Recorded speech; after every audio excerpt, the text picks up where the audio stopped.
लाडक्या बहिणींना मे महिन्याचा हप्ता आता त्यांच्या खात्यात जमा झालेला आहे। आदिती तटकरेंची ही माहिती आहे। लाडक्या बहिणींचा मे महिन्याचा हप्ता खात्यात जमा झालेला आहे। आज राज्याचे मुख्यमंत्री देवेंद्र फडणवीस साहेबांनी आम्हाला त्या ठिकाणी निधी उपलब्ध झाला आहे आणि हे सगळं करत असताना एक महत्त्वपूर्ण घोषणा ही आदरणीय फडणवीस साहेबांनी केली, ती म्हणजे मुख्यमंत्री माझी लाडकी बहीण ही योजना ही त्या ठिकाणी कायमस्वरूपी अशाच पद्धतीनं सुरू राहील या संदर्भातली त्यांनी घोषणा केली आणि त्यासाठी सुद्धा अधिकाधिक सक्षमपणाने ही योजना पुढच्या कालावधीमध्ये राबवण्यात येईल या दृष्टिकोनातून त्यांच्या मार्गदर्शनाखाली दोन्ही उपमुख्यमंत्री आदरणीय शिंदेसाहेब, आदरणीय सुनेत्रा काकी यांच्या मार्गदर्शनाखाली आम्ही पुढच्या कालावधीमध्ये राबवू।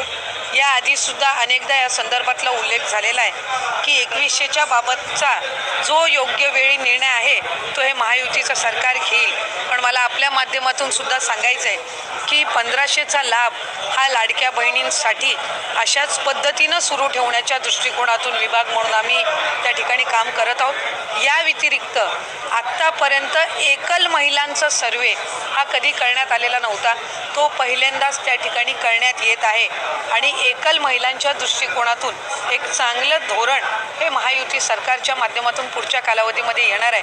त्यामुळे तेही एक अतिशय ऐतिहासिक पाऊल हे सरकारच्या वतीने उचललं जात आहे। अशाच नवनवीन अपडेटसाठी व्हिडिओला लाईक करा, चॅनलला सबस्क्राईब करा। सर्व शासकीय योजनांची अचूक व वेगवान माहिती फक्त 20 या आपल्या चॅनलवर